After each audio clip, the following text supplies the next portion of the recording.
ഇന്നത്തെ നമ്മുടെ റെസിപ്പി സദ്യയിൽ ഒഴിച്ചുകൂടാൻ പറ്റാത്ത പുളിയിഞ്ചിയാണ്. അപ്പോൾ ഈ ഒരു പുളിയിഞ്ചി നമുക്ക് എങ്ങനെ ഈസി ആയിട്ട് നല്ല ടേസ്റ്റിൽ ഉണ്ടാക്കിയെടുക്കാമെന്ന് നോക്കാം. അപ്പോൾ അതിനായിട്ട് ഞാനിവിടെ ആദ്യം ഒരു നാരങ്ങ സൈസിലുള്ള വലിയൊരു ചെറുനാരങ്ങയുടെ സൈസിൽ പുളി വെള്ളത്തിലിട്ടിട്ടുണ്ട്. നല്ല കറുപ്പുള്ള പുളിയാകുമ്പോൾ നമ്മുടെ പുളിയിഞ്ചിക്ക് നല്ലൊരു കളർ കിട്ടും. ഇതിപ്പോൾ അധികം കറുപ്പില്ലാത്ത സൈസ് പുളിയാണ്. അതുപോലെ തന്നെ ഒരു 200 ഗ്രാമോളം ഇഞ്ചി നന്നായിട്ട് ക്ലീൻ ചെയ്തിട്ട് ഇതുപോലെ ചെറിയ പീസായി കട്ട് ചെയ്തെടുത്തിട്ടുണ്ട്. ഞാനിപ്പോൾ ചോപ്പറിൽ വെച്ച് ചോപ്പ് ചെയ്യാണ്, പെട്ടെന്ന് ചെയ്യേണ്ടതുകൊണ്ട്. അപ്പോൾ നിങ്ങൾ ടൈം ഉണ്ടെങ്കിൽ ചെറുതായിട്ട് കനം കുറച്ചിട്ട് വളരെ ചെറുതായിട്ട് കൊത്തി അരിഞ്ഞെടുത്താൽ മതി. ആദ്യം കനം കുറഞ്ഞ് അരിഞ്ഞതിന് ശേഷം കൊത്തി അരിഞ്ഞെടുക്കുക. അപ്പോൾ ഇതിവിടെ ചോപ്പറിലിട്ടിട്ട് ഇതുപോലെ ഒന്ന് ചെയ്തെടുത്തിട്ടുണ്ട്. ഇതിനേക്കാൾ കുറച്ചുകൂടി ചെറുതാകുമ്പോൾ നല്ലതാണ്. ഇനി നമുക്ക് ആദ്യം ഇതൊന്ന് ഫ്രൈ ചെയ്തെടുക്കണം. അപ്പോൾ അതിനായിട്ട് ഞാൻ വെളിച്ചെണ്ണയാണ് എടുക്കുന്നത്. ഏകദേശം 2.5 ടേബിൾ സ്പൂണോളം വെളിച്ചെണ്ണ ഒരു പാനിലേക്ക് ഒഴിച്ച് കൊടുത്ത് നന്നായിട്ട് ചൂടാക്കി എടുക്കുന്നുണ്ട്. അപ്പോൾ ചൂടായ വെളിച്ചെണ്ണയിലേക്ക് നമ്മുടെ ചോപ്പ് ചെയ്ത് വെച്ചിരിക്കുന്ന ഇഞ്ചി ചേർത്ത് കൊടുക്കാം. അപ്പോൾ ഇഞ്ചി ഒന്ന് നന്നായിട്ട് ഫ്രൈ ആയിട്ട് വരണം. അപ്പോൾ ഇത് കുറച്ചൊന്ന് സമയം എടുക്കുന്ന പരിപാടിയാണ്. അപ്പോൾ ആ ഒരു സമയത്ത് പുളിയൊക്കെ നന്നായിട്ട് കുതിർത്തെടുത്തു. അതുപോലെ കുറച്ച് കറിവേപ്പിലയും ഒരു 5-6 ചെറിയുള്ളി പിന്നെ ഒരു 3 പച്ചമുളക് ചെറുതായിട്ട് അരിഞ്ഞതും റെഡിയാക്കി വെച്ചിട്ടുണ്ട്. ആ ഒരു സമയത്ത് ഇടയ്ക്കൊക്കെ ഇളക്കി കൊടുത്തിട്ടുണ്ടായിരുന്നു.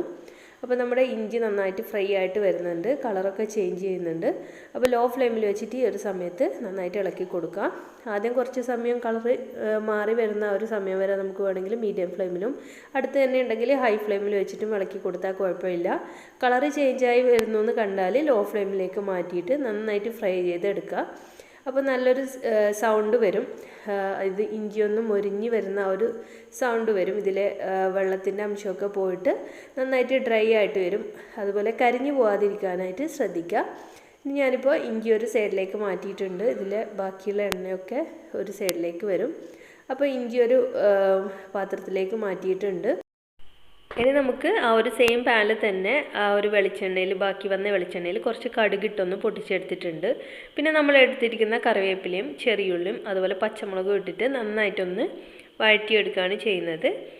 അപ്പോൾ ഇതൊക്കെ നന്നായിട്ടൊന്ന് വഴണ്ടി വരുമ്പോൾ നമുക്കിതിലേക്ക് പൊടികൾ ചേർത്ത് കൊടുക്കണം. അതായത് ഏകദേശം ഒരു 1.5 സ്പൂണോളം, ഞാനിപ്പോൾ 200 ഗ്രാം ഇഞ്ചിയാണല്ലോ എടുത്തത്. അപ്പോൾ 1.5 സ്പൂണോളം മുളക് പൊടി, അതുപോലെ തന്നെ ഒരു 1/4 സ്പൂണിൻ്റെ അടുത്ത് മഞ്ഞൾപ്പൊടി കൂടി ചേർത്തിട്ട് ലോ ഫ്ലെയിമിൽ വെച്ചിട്ട് നന്നായിട്ട് ഈ ഒരു പൊടികളുടെ മണമൊക്കെ പോകുന്നത് വരെ ഒന്ന് ഇളക്കി കൊടുക്കുക. അതിനുശേഷം നമ്മൾ പുളി പിഴിഞ്ഞ് വെച്ചിരിക്കുന്ന വെള്ളം ഇതിലേക്ക് ചേർത്ത് കൊടുക്കുകയാണ്. ഏകദേശം ഒരു 1.5 കപ്പിൻ്റെ അടുത്ത് വെള്ളം ഞാൻ ഇതിലേക്ക് ചേർത്ത് കൊടുത്തിട്ടുണ്ട്. ഇത് നമുക്കിതൊന്ന് വറ്റിച്ചെടുക്കണം. അപ്പോൾ നന്നായിട്ടൊന്ന് തിളച്ച് വരട്ടെ. അതുപോലെ തന്നെ ഇതിലേക്ക് ആവശ്യത്തിനുള്ള ഉപ്പ് ഈ ഒരു സമയത്ത് ചേർത്ത് കൊടുക്കുന്നുണ്ട്. അതുപോലെ ഒരു ചെറിയൊരു പീസ് കായം കൂടി ചേർത്ത് കൊടുത്തിട്ടുണ്ട്. കായത്തിൻ്റെ പൊടി ഉണ്ടെങ്കിൽ അത് ചേർത്ത് കൊടുക്കുക. അപ്പോൾ കായത്തിൻ്റെ പൊടിയാണെങ്കിൽ ലാസ്റ്റ് കുറുകി വരുന്ന സമയത്ത് ചേർത്ത് കൊടുത്താലും മതി. നമുക്ക് ഫ്രൈ ചെയ്ത് മാറ്റി വെച്ചിരിക്കുന്ന ഇഞ്ചി കൂടി ഇതിലേക്ക് ചേർത്ത് കൊടുക്കുന്നുണ്ട്. ഏകദേശം ഒരു പകുതിയോളം ഒന്ന് കുറുകി വരുന്ന സമയത്താണ് ഇഞ്ചി ചേർത്ത് കൊടുത്തിട്ടുള്ളത്. എന്നിട്ട് നന്നായിട്ടൊന്ന് മിക്സ് ചെയ്തിട്ട് ഹൈ ഫ്ലെയിമിൽ വെച്ചിട്ട് നന്നായിട്ടൊന്ന് കുറുക്കിയെടുക്കുകയാണ് ചെയ്യുന്നത്. ഇനി നമുക്കിതിലേക്ക് കുറച്ച് ശർക്കര കൂടി ചേർത്ത് കൊടുക്കാനുണ്ട്. ഞാനിപ്പോൾ ഈ ഒരു അളവിൽ ഒരു അച്ച് ശർക്കര ഒന്ന് പൊടിച്ച് വെച്ചിട്ടുണ്ട്. അതിന്ന് പകുതി ആദ്യം ഒന്ന് ചേർത്തിട്ട് ടേസ്റ്റ് നോക്കിയിട്ടാണ് ബാക്കിയുള്ളത് ചേർത്ത് കൊടുക്കുന്നത്.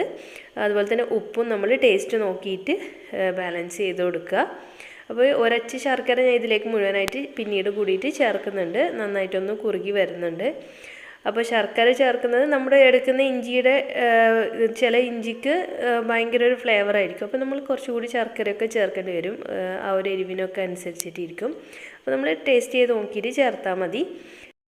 അപ്പോൾ നമ്മുടെ ഇഞ്ചിപ്പുളി അഥവാ പുളിയിഞ്ചി ഇവിടെ റെഡി ആയിട്ടുണ്ട്. നമുക്കിത് കുറച്ച് ദിവസം സ്റ്റോർ ചെയ്ത് വെക്കാനും പറ്റും. എയർ ടൈറ്റ് ആയിട്ടുള്ള ഒരു കണ്ടെയ്നറിൽ ഫ്രിഡ്ജിൽ സൂക്ഷിച്ചാൽ മതി. നമ്മൾ എടുക്കുന്ന സ്പൂണ് ഡ്രൈ ആയിരിക്കും. അതുപോലെ നമ്മൾ ഉപയോഗിക്കുന്ന ഇതിട്ട് വെക്കാൻ ഉപയോഗിക്കുന്ന പാത്രവും നല്ല ഡ്രൈ ആയിട്ട് ഇരുന്നാൽ മതി. കുറച്ച് നാൾ നമുക്കിത് ഫ്രിഡ്ജിൽ സൂക്ഷിച്ചിട്ട് ആവശ്യമുള്ളപ്പോൾ യൂസ് ചെയ്യാനായിട്ട് പറ്റും.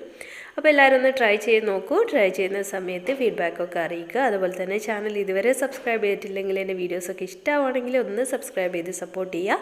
അപ്പോൾ മറ്റൊരു നല്ല വീഡിയോ ആയിട്ട് വരുമ്പോഴേക്കും താങ്ക്